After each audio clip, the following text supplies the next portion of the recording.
বিশ্ব ইজতেমা সম্পর্কে অনেকে বলে থাকেন এটি বিদআত, এই জাতীয় কথাটা কতটুকু যথাযথ?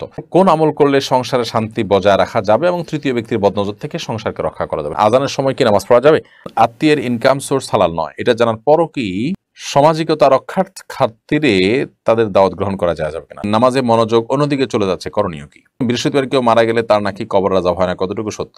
রিজিক নিয়ে একজন মুসলিমের চিন্তা কেমন হওয়া উচিত? একজন আলিম বলেছেন 4 রাকাত বিশিষ্ট নামাজের দ্বিতীয় রাকাতে যদি ভুলে তাশাহুদের পর দুরুদের কিছু অংশ পড়ে ফেলি তাহলে নাকি সর্বশেষ বৈঠকে সিজদা সওয়া দিতে হবে। বলবেন বিতর নামাজে কেউ যদি দোয়া কুনুত না পড়ে ভুল ক্রমে সরাসরি সিজদা করে এবং নামাজ শেষ করে বা নামাজের অবস্থায় মনে পড়ে, সেক্ষেত্রে করণীয় কি?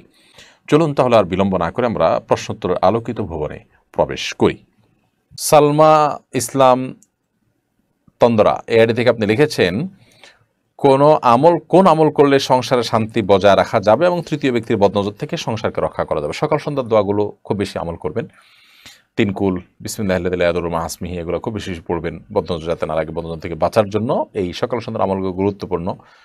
এছাড়া নিজের মধ্যকার অশান্তি যাতে নষ্ট না হয় সেজন্য যথাসম্ভব আল্লাহ সুবহানাহু ওয়া তাআলার কাছে দোয়া করবেন এবং সকল বস্তুর অনিষ্ট থেকে বাঁচার জন্য নবী সাল্লাল্লাহু আলাইহি ওয়াসাল্লামের যে আমলগুলো আছে সেগুলো করতে থাকবেন, ইনশাআল্লাহ আল্লাহ তাআলা হেফাজতে রাখবেন। জান্নাতুল ফেরদৌস আপনি লিখেছেন, আজানের সময় কি নামাজ পড়া যাবে? আজানের সময় নামাজ পড়া যাবে, কোনো অসুবিধা নেই। ওয়াক্ত হয়ে গেছে, ওই ওয়াক্তে নামাজ পড়তে পারেন বা অন্য নামাজ পড়ছেন, এদিকে আজান চলছে, কোনো অসুবিধা নেই। তবে আজান যখন শুরু হয় তখন নামাজ শুরু না করে আজানের জবটা দিয়ে তারপর নামাজ পড়া উত্তম, কারণ আজানের জব দেওয়া একটা ইবাদত।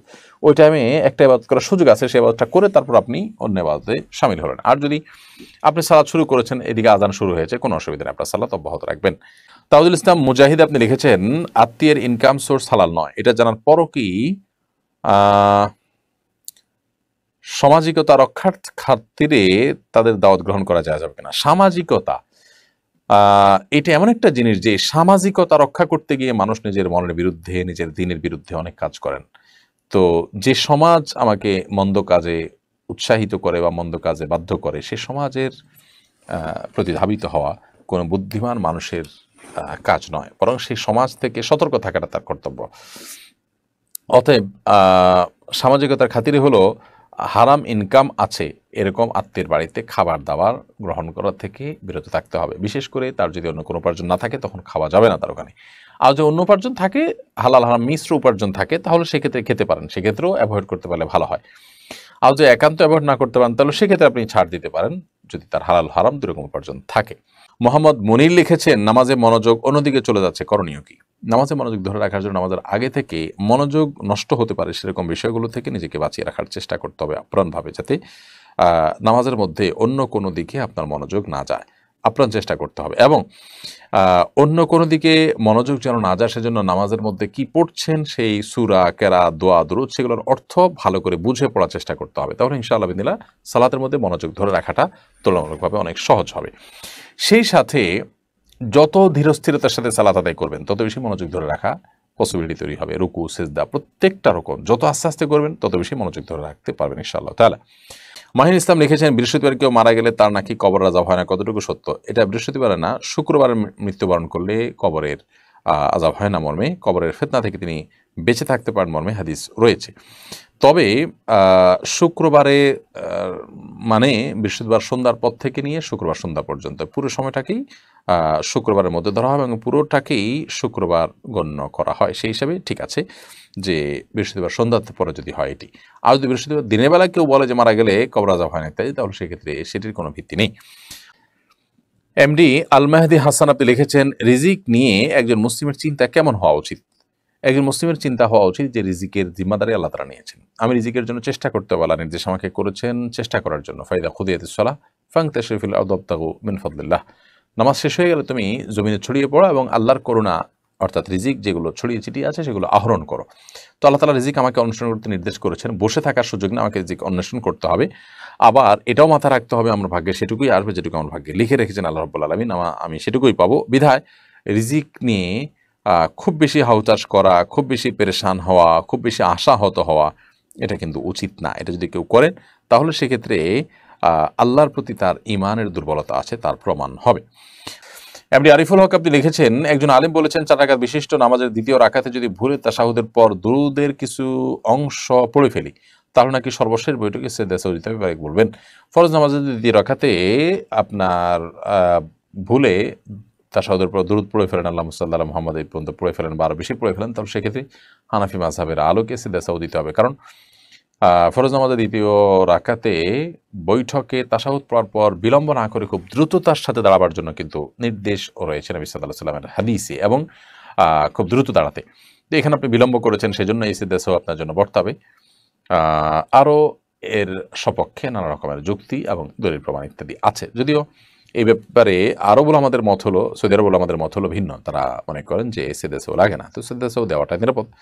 এমডি রাকিবুল্লাহ রাশেদ লিখেছেন, বিতরের নামাজে কেউ যদি দোয়া কুনুত না পড়ে ভুলক্রমে সরাসরি সিজদা করে এবং নামাজ শেষ করে বা নামাজের অবস্থায় মনে পড়ে, সেক্ষেত্রে করণীয় কি? দেখুন, নামাজ শেষ করেছে অথবা সালাম ফেরানোর পরপর মনে পড়েছে, তাহলে সিজদা সাহু দিয়ে নেবেন, কারণ দোয়া কুনুত পড়াটা ওয়াজিব। যদিও সৌদি আরবের উলামা কেরাম সেটিকে সুন্নাহ বলেন, কিন্তু হানাফি মাযহাব অনুযায়ী এটি ওয়াজিব। আপনি সিজদা সাহু দিয়ে নেবেন, এটি অধিকতর নিরাপদ বটে। মাজহারুল হাসান লিখেছেন, চোখের জেনা থেকে কেমন করে বাঁচা যাবে? ভাই মাজহারুল হাসান, চোখের জেনা থেকে বাঁচার জন্য যেই জায়গাগুলোতে চোখে জেনা হতে পারে সেই জায়গাগুলো থেকে দূরে থাকতে হবে। কারণ যদি সোশ্যাল মিডিয়াতে এরকম সমস্যা তৈরি হয়, তাহলে তিনি সোশ্যাল মিডিয়াতে বিচরণ কম করবেন। কোনো আইডি থেকে খুব বেশি আসে, সেই আইডিগুলোকে আনফলো করবেন, ব্লক করবেন কোনো পেজ থেকে, গ্রুপ থেকে আসলে। তো এইভাবে যেই জায়গায় গেলে চোখের জেনা হবে সেই জায়গা থেকে দূরে থাকতে হবে। এটি হলো চোখের জেনা থেকে বাঁচার সবচেয়ে কার্যকর উপায়। সেই সাথে যখন বাইরে আমরা বের হবো, এরকম কোনো জায়গায় যদি যেতেই হয় যেখানে চোখের জেনার আশঙ্কা আছে, সেখানে যথাসম্ভব আগে থেকেই এই কথা মাথায় রেখে তারপর বের হওয়া, যে আমি যেখানে যাচ্ছি সেখানে এই সমস্যাটির মুখোমুখি আমাকে হতে পারে, সেটি মাথায় রেখে আমাদের বের হতে হবে এবং দৃষ্টিকে অবনত রাখতে হবে। আল্লাহ রাব্বুল আলামিন কোরআনে কারীমে আমাদেরকে কিন্তু সেই নির্দেশ করেছেন। অতএব দৃষ্টিকে অবনত রেখে তারপর চলতে হবে। এরপর যদি হয়ে যায়, আল্লাহ তাআলার কাছে মাপ চেয়ে নতুন করে সংকল্প করতে হবে, আর যেন না হয় সেজন্য। আব্দুস সালাম লিখেছেন, বিশ্ব ইজতেমা সম্পর্কে অনেকে বলে থাকেন এটি বিদআত, এই জাতীয় কথাটা কতটুকু যথাযথ? বিশ্ব ইজতেমা বিদআত হতে যাবে কেন ভাই? ইজতেমা মানে সমাবেশ, সম্মিলন। বিশ্ব ইজতেমা মানে হলো বৈশ্বিক সম্মেলন, যে সম্মেলন পৃথিবীর বিভিন্ন দেশে মানুষ একত্র হয়, বা একটা সংগঠনের, একটা জামাতের, একটা ইসলামিক কোনো একটা অ্যাক্টিভিটিসের আপনার বৈশ্বিক পর্যায়ের যদি সম্মেলন হয়, সেটা বিশ্ব ইজতেমা। তো এটা তো কোনো নাজায়েজ কিছু না। আপনি যদি বলেন যে বিশ্ব ইজতেমায় পার্টিকুলার অমুক জিনিসটা আছে, এটা বেদাত, তাহলে সেটা নিয়ে বলতে পারেন। সেখানে কোরআন হাদিসের কথা, ইসলামের কথা, মানুষকে মোটিভেশনাল বক্তব্য দিয়ে দিনের পথে আনার যে চেষ্টা, সেটাতে বেদাত হওয়ার কোনো কারণ নেই।